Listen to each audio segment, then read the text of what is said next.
He boarded the plane like any other day. A short flight, a business trip, a window seat. But 5 minutes after takeoff, everything changed. Fire, fear, silence. Out of 181 souls, only one walked away. This is his voice. This is his memory. This is the story of survival and hope. Chapter 1. A normal day in Mumbai. Ramesh Vishwashkumar opened his eyes. The ceiling fan turned slowly above his bed. Outside, the Mumbai sun was already hot. Birds sang. Cars honked. It was a normal day. He stretched his arms, rubbed his eyes, and sat up. His suitcase was already packed. A clean shirt, a blue tie, his laptop. Today, he was flying to Delhi. A short business trip. One night only. He smiled. Just another meeting, he whispered to himself. Downstairs, his mother made chai. The smell of ginger and cardamom filled the house. She handed him the cup. Travel safe, beta, she said softly. Ramesh nodded. He didn't say much. He never knew how to say goodbye. At the airport, everything was normal. People moved quickly. Bags rolled across the floor. Children cried. Announcements echoed. Flight A. I-211 was on time. Gate 17. Ramesh checked in. Seat 11A, window seat. He liked to look outside. Clouds made him feel small and peaceful. He walked through security, scanned his boarding pass, sat at the gate. Then he waited. The loudspeaker came to life. Flight A I-211 now boarding, said the voice. Ramesh stood up, took a breath, and walked towards the plane. Inside the aircraft, everything was normal. He smiled at the flight attendant, put his bag in the overhead bin, sat down. The seat was comfortable. The air smelled like plastic and metal. He looked out the window. The sky was clear. Next to him, a young woman held a baby. She looked tired, but calm. Across the aisle, an old man closed his eyes. Soon, the engines started. A soft vibration filled the cabin. The plane moved. Ramesh closed his eyes. He thought about the meeting, the presentation. He thought about going home the next day. Everything felt normal. Until it didn't. 10 minutes after takeoff. The plane shook. Not a small shake, a big one. People opened their eyes. Then it shook again, harder. A loud noise came from under the floor. A strange smell filled the cabin. Burning plastic. The lights flickered. A child screamed. Then, the left side of the plane dropped. Suddenly. Ramesh grabbed the armrest. His heart pounded. People shouted. Is this real? He thought. The baby next to him cried. The mother held it tight. The old man across the aisle started praying. The plane was going down. Ramesh looked out the window. The city was below them. Buildings, roads, cars. Too close, too fast. He couldn't speak. He couldn't breathe. In that moment, Ramesh didn't think about work, or emails, or his boss. He thought about his mother, her warm chai, her soft voice. He thought about his childhood, playing cricket in the street, laughing with friends. And then everything went dark. Ramesh woke up. There was smoke in the air, dust in his mouth, heat on his skin. He couldn't hear anything. His ears rang. Slowly, he sat up. Pieces of the plane were all around. Seats, bags, a baby's toy, a broken shoe, flames. But somehow, he was alive. He looked around. No one moved. No one answered. "Hello," he said. His voice shook. No reply. Ramesh stood up. Pain shot through his leg, but he walked, stumbled. He was the only one alive. Later, people would say it was a miracle. Reporters would come, questions, cameras. But in that moment, Ramesh didn't feel lucky. He felt empty. He sat on the ground, put his head in his hands, and cried. Chapter 2. Seat 11. A. Seat 11A, by the window. Ramesh sat down. He smiled. He liked this seat. He always asked for it. The sun was bright outside. He looked at the wing. Strong, shiny. Everything looked safe. The flight attendant walked by. She wore a blue uniform. Hair tied tight. A soft smile. "Welcome, sir," she said. Ramesh nodded. He buckled his seatbelt. The plane began to move. Slowly. It rolled to the runway. He looked around. Businessmen checked phones. Families held hands. A boy looked out the window, just like him. The engines roared. The plane sped up, then lift. They were in the air. Mumbai became small. Clouds moved past the window, white, gentle, beautiful. Ramesh leaned back. He felt calm. He felt lucky. Soon I'll be in Delhi, he thought. I'll finish the meeting. Eat something nice, then go home tomorrow. A soft ding. The seatbelt sign turned off. A voice came through the speaker. "Ladies and gentlemen, we have reached cruising altitude." Ramesh relaxed. He took out his phone, opened a photo, his mother, smiling in the kitchen, holding a cup of chai. His heart warmed. He missed her already. He closed his eyes. The engine hummed like a song. But then, something changed. A jolt. The plane shook, just for a second. He opened his eyes. Another jolt. Stronger. People looked up. The lights flickered. A sound, deep, terrible, came from below, like metal breaking. Then, silence. No engine, no humming, just wind. Ramesh looked out the window.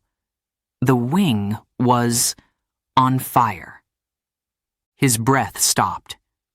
The plane dropped. Fast. Screams filled the cabin. Bags fell. A coffee cup hit the floor. A woman shouted, "My child! My child!" Ramesh tried to speak, but no words came. His heart was too loud. He grabbed the seat in front of him. "Please," he thought, "not like this. Please." He turned to the woman beside him. She held her baby close. Tears ran down her face.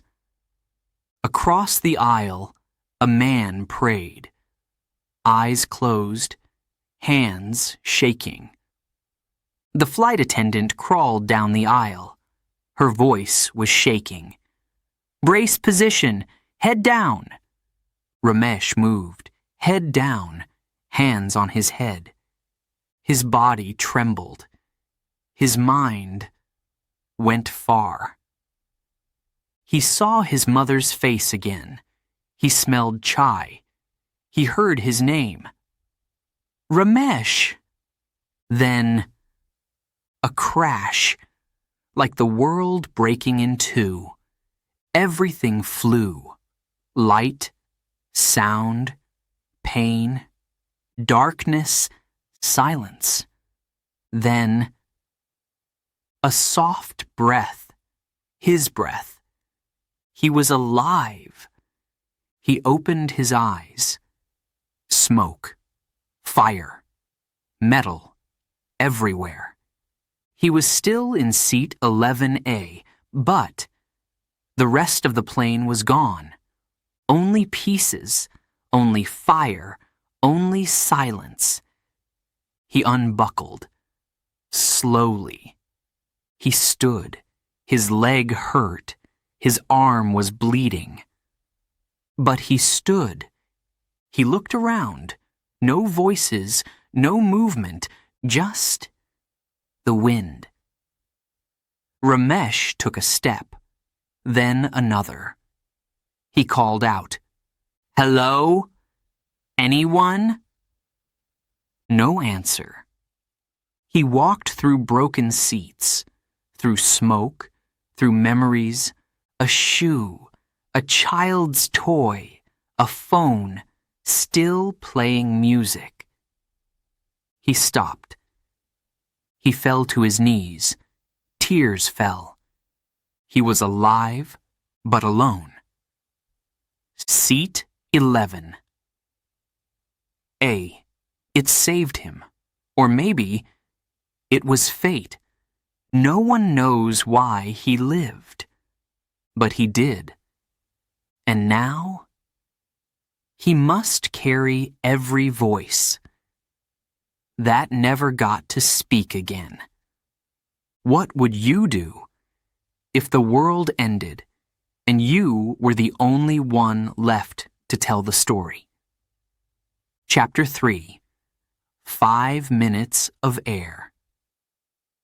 The plane lifted into the sky, softly, smoothly. It was a Boeing 787, big, strong, a flying giant. Ramesh sat in seat 11A next to the window. He looked down at Mumbai. The city became small, like a toy world. Tiny cars, tiny people, tiny buildings. He smiled. Another safe flight, he thought. The clouds were white and soft. The sky, blue and endless. Everything felt normal. The first minute was calm. Ramesh closed his eyes. He listened to the soft hum of the engine. A baby cried behind him.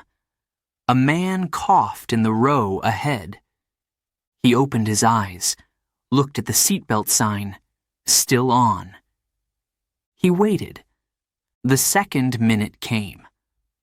The plane climbed higher. Clouds floated below them. Ramesh took a deep breath. He felt peace. He thought about his mother. He thought about the future.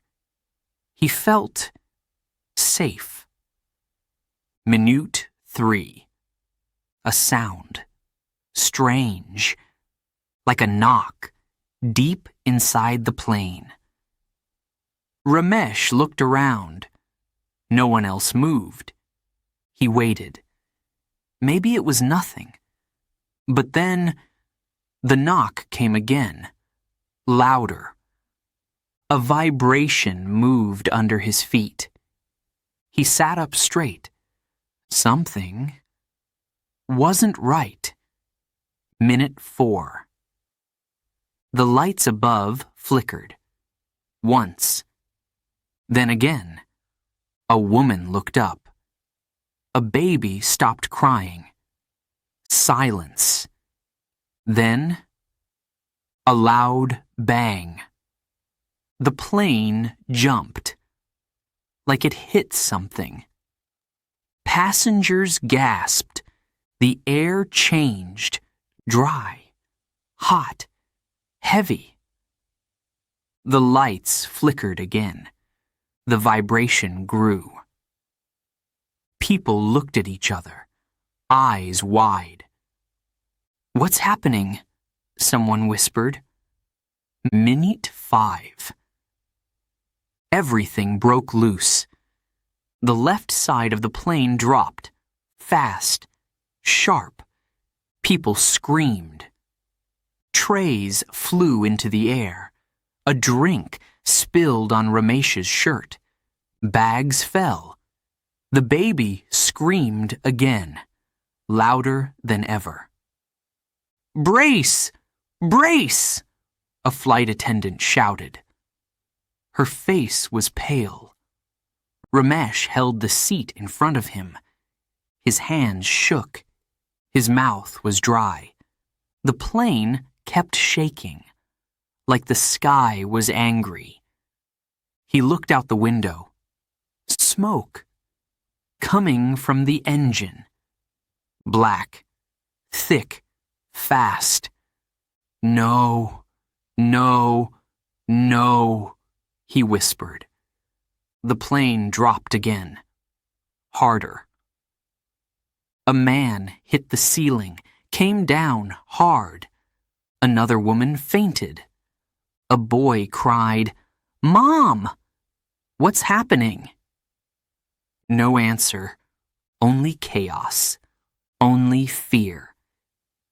The pilot's voice came on, broken, fast. "This is the captain. Please, brace. Impact, Mayday." Then silence. Just wind. Just terror. Ramesh looked at his hands. They were shaking, wet with sweat. He closed his eyes. He thought, "Is this the end?" He remembered his mother's voice, soft where warm. "Drink your tea, Ramesh. It's still hot." A tear rolled down his cheek. 5 minutes. That's all it took. From peace to fear, from silence to screams, from blue sky to black smoke. And now, the world was falling, and no one could stop it. Chapter 5. Silence and smoke. Silence. That was the first thing Ramesh noticed. Not the pain, not the heat, not the smoke, just silence. He opened his eyes. Everything was gray. Dust floated in the air. Thick, slow. It was hard to breathe. He blinked. His eyelashes felt heavy. Something warm ran down his face. Blood. His ears rang, a high, sharp sound, like a whistle. Inside his head, no voices, no engine, no crying, just that sound, and the silence. He looked around, or tried to. Pieces of metal were everywhere. Seats broken, plastic twisted, fire in the distance, orange flames, dark smoke, and bodies, still, silent. His seatbelt was still across his lap. He touched it. His fingers were shaking. Click. He opened it. Slowly, carefully. Pain hit his side. Sharp. He held his ribs. Couldn't stand yet. So he crawled. One hand, then another. A bag blocked his path. He pushed it away. It was open. Inside, a pink teddy bear. He stopped. His heart sank. Where was the child? Where was the mother? He didn't want to know. He crawled past. The floor felt strange, not flat, broken, like part of the plane, was gone. He could see the ground, real ground, red dirt, black marks, ash. The plane had crashed, no doubt. He sat up against a broken seat. Everything hurt. His leg, his back, his chest, but he was alive, somehow, still breathing. He listened, carefully. A crack, a small fire, growing, a drip, maybe fuel. But still, no voices, no sound of life. Just the world, ending slowly around him. He shouted, "Hello? Is anyone there?" Nothing. He coughed. The smoke was getting thicker. He pulled his shirt over his mouth. He needed to move. Fast. He stood, shaky. One step, another. His right leg dragged. It was bleeding. But he didn't stop. He passed a row of crushed seats. A man lay across two of them. His eyes open, but empty. Gone. Ramesh looked away. He couldn't cry. Not yet. He had to survive. More fire now. It was coming closer. He heard a soft sound. A moan. He turned. Someone? A girl, maybe 10 years old, under a chair. Her hand moved. Ramesh rushed to her, fell beside her. "Hey, it's okay. I'm here," he said. She looked at him, eyes full of fear. She didn't speak, but she was alive. He pulled the chair off her. Her leg was stuck. He used all his strength. 1, 2, 3. He lifted. She cried out, but then her leg was free. He picked her up. She was light, like paper. Her arms wrapped around his neck. She shook, but didn't speak. He walked out, through the smoke, through the fire, through the wreckage. Each step hurt. But he kept going. For her. For himself. They reached open land, red dirt, quiet sky. He put her down gently. She looked at him, tears in her eyes. He touched her hand, softly. "You're safe now," he said. "I've got you." They sat together. Behind them, the plane burned. Ahead, silence. But inside Ramesh, a new sound began. Hope.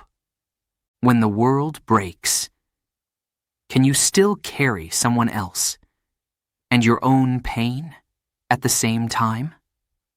Chapter 6. The Only Survivor. The sound came slowly. First, just wind, then sirens, far away, then closer. Ramesh opened his eyes. His body was heavy, his breath weak. The little girl was asleep beside him, safe. His hands shook. His lips were dry, but he was still alive. Voices, he heard them, shouting, running. Men in yellow jackets, bright helmets, rescuers. They were here. He stood up slowly, raised his arm. "Here," he whispered. Then louder, "Over here." A man saw him. "Sir, stay there!" he shouted. Two more ran to him. They held his arms, gently. "Are you hurt?" one asked. Ramesh nodded. "I'm okay," he said. "But the girl, she's hurt." They lifted her carefully. She didn't wake up, but she was breathing. The men guided him away from the smoke. Each step felt like a dream. He turned back. The plane was gone, burnt, silent. Black smoke still danced in the air. A doctor ran to him. She checked his eyes, his hands, his chest. "What's your name?" she asked. "Ramesh. Vishwash Kumar?" he said softly. "Do you remember what happened?" He nodded slowly. A crash. She looked into his eyes, kind eyes, but serious. Then, he asked. The question. The one he didn't want to ask. "Where is everyone else?" She didn't answer. Not right away. Her hand touched his shoulder. Her voice was low, heavy. "You're the only one." Time stopped. He stared at her. "What?" he whispered. She said it again, softer. "You're the only one we found alive." His mouth stayed open. But no words came. His heart dropped. "No, that can't be," he said. "There was a woman with a baby, an old man, a boy." She shook her head. "I'm sorry." Tears came. Fast. Hot. He didn't care who watched. He cried for the woman, the child, the man across the aisle. He cried for all of them. They placed a blanket over his shoulders, gave him water. He didn't drink. He just stared. A journalist came with a camera. "Sir, what's your name? How did you survive?" The doctor stopped him. "Give him time," she said. "He just lost everything." A rescue helicopter landed. Loud, powerful. But inside Ramesh, there was only silence. His hands were dirty, his clothes burned. But his heart, that was the part truly broken. They helped him into the helicopter. He looked down. The ground grew smaller. The smoke faded, but the memories didn't. He closed his eyes. He saw seat 11A. The flight attendant's smile. The child's teddy bear. The panic. The silence. The girl's hand in his. He opened his eyes again. Tears still there. But something new too. A question. A weight.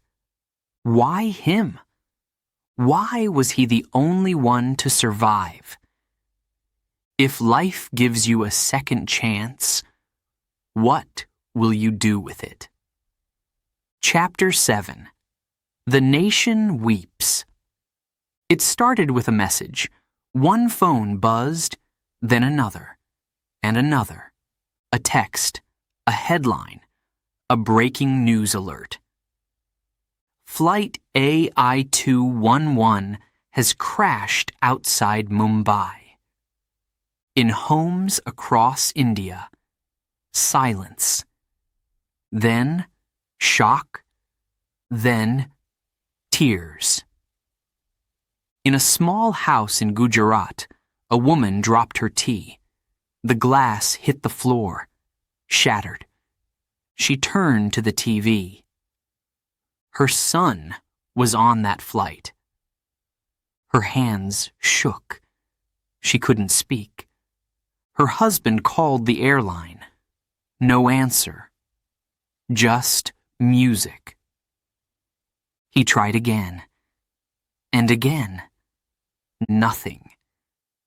At Delhi airport, families waited. Some stood quietly. Some prayed. Some cried. One man shouted, "Where is my wife? She was on that plane." A mother held her daughter's picture. She whispered, "She promised to call me when she landed." But the phone stayed silent. News reporters stood outside hospitals, outside the crash site, outside homes. Cameras flashed, questions flew. What caused the crash? Was it the engine? Was it human error? No one had answers. Only sadness. Only pain. The Prime Minister spoke that night, on live TV. His voice was low, slow. Today, our hearts are broken. Flight AI-211 was lost. We send love to every family, every friend, who waits, who wonders, who weeps. India wept. Not just the families, the whole country. Strangers lit candles, temples prayed, mosques sang, church bells rang. The sky stayed quiet. No planes flew that night, only stars. News spread to the world. India's darkest flight. No survivors found, except one. And then, a name. Ramesh Vishwashkumar. People asked, "Who is he? Why him? How did he live when no one else did?" Some called him lucky. Some called him chosen. Some asked if it was a mistake. But the truth was this: Ramesh was alive, and no one else was. Back in Mumbai, a wall filled with photos, pictures of the passengers, smiling faces, family trips, business people, children with toys. Under each photo, a flower, a candle, and sometimes a note. I love you, Papa. Come home, Mummy. You were the best sister. In one photo, a little girl held a teddy bear. That same bear was found in the wreckage. Ramesh saw it. He carried it out. He still had it. He didn't know her name, but he would never forget her face. The reporters followed him. The world watched him. But Ramesh didn't want fame. He wanted peace. He wanted to remember, not just the crash, but the lives, the smiles, the voices, the laughs that filled that plane. One night, he stood in front of the wall of faces. Candles lit the street. People looked at him, quiet, waiting. He stepped forward, held the teddy bear in his hand. He said, I don't know why I survived, but I carry your memory, every single one of you. A woman cried. A man placed a hand on Ramesh's shoulder. No words, just feeling, just silence. Some wounds never heal, but the heart remembers. And when a nation cries together, it also begins to heal. Together. When the world loses many, can the story of one help carry their light? Chapter 8. Ramesh speaks.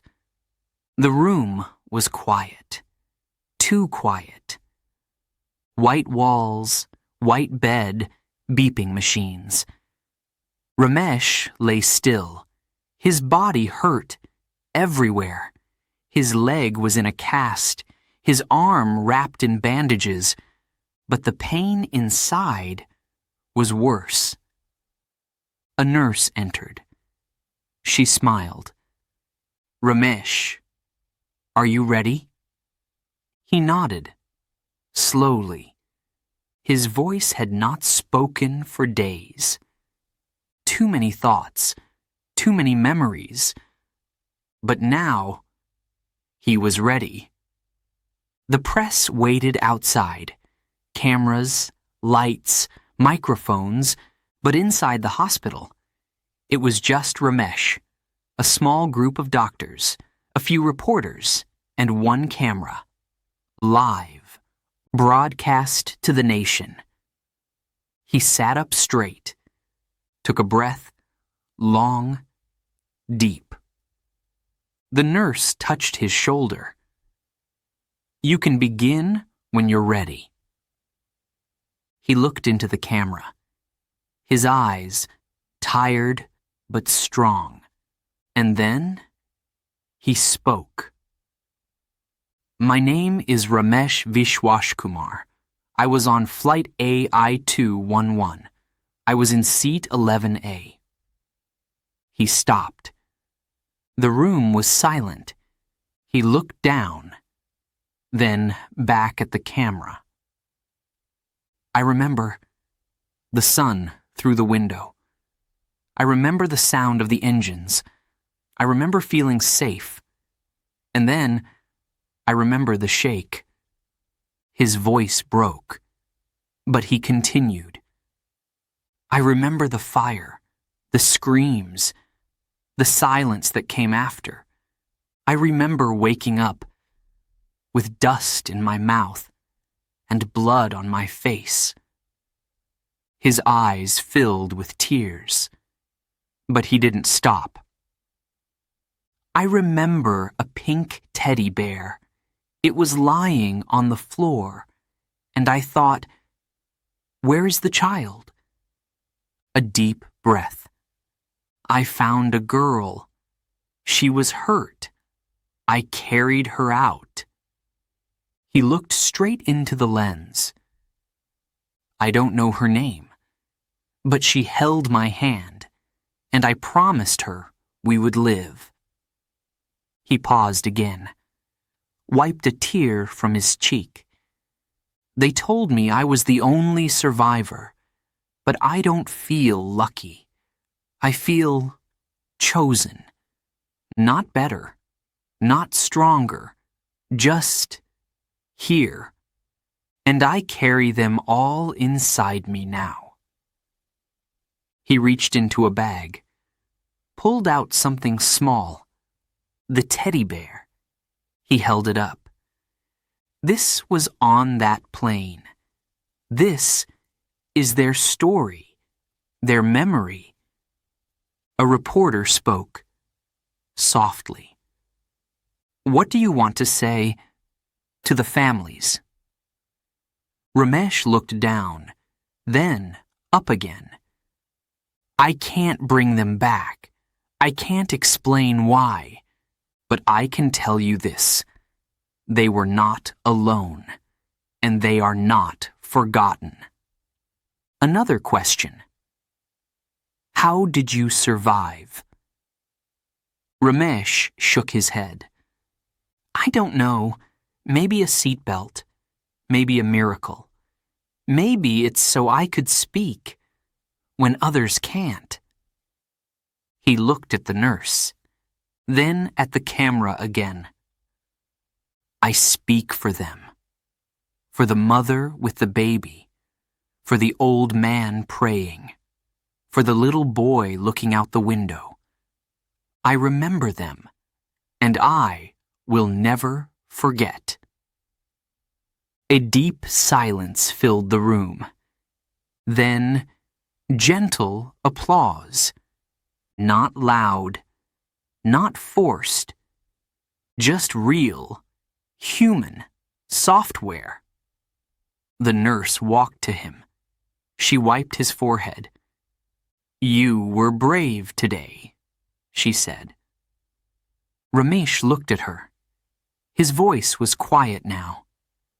I wasn't brave. They were. He closed his eyes, took a breath, and for the first time in days, he felt light. He had spoken.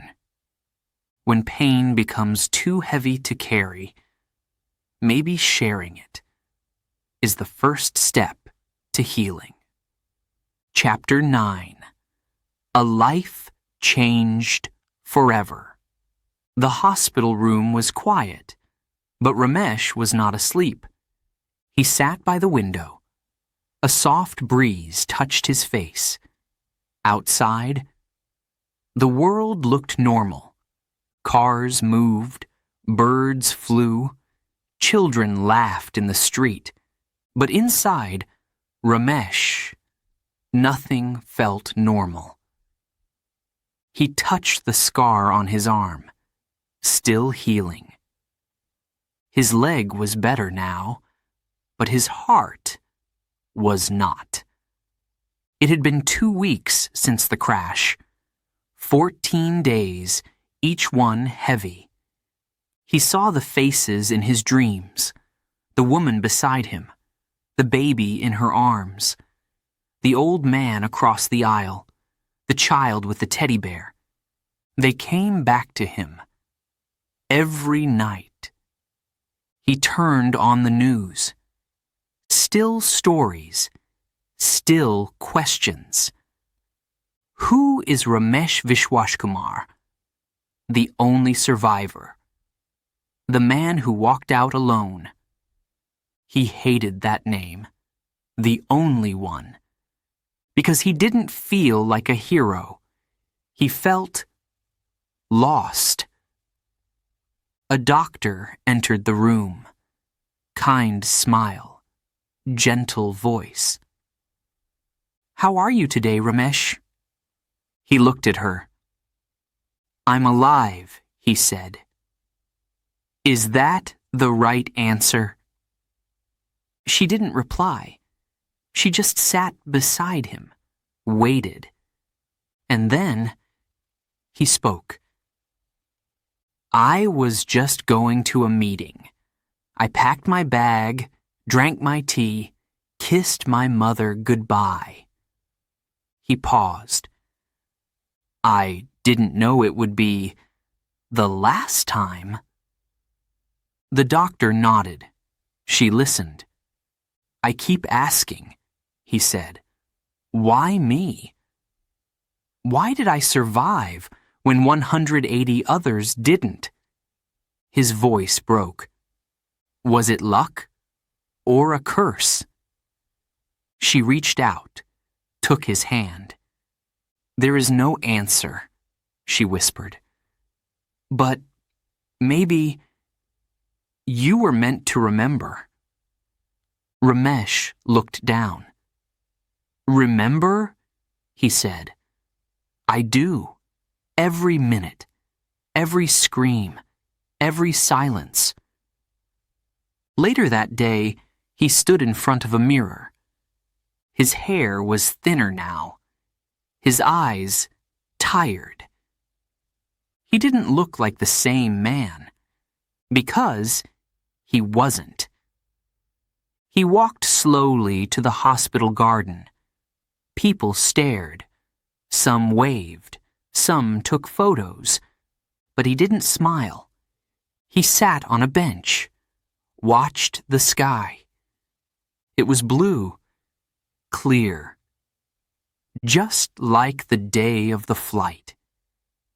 He remembered the moment the plane took off, the sound, the speed, the joy of flying. Then, the moment it changed, the fear, the fall, the fire, and then silence. Now, the world was full of sound again, but inside Ramesh, there was always a quiet space, a space where voices once lived. He closed his eyes. He whispered their names, the ones he remembered, and the ones he never knew.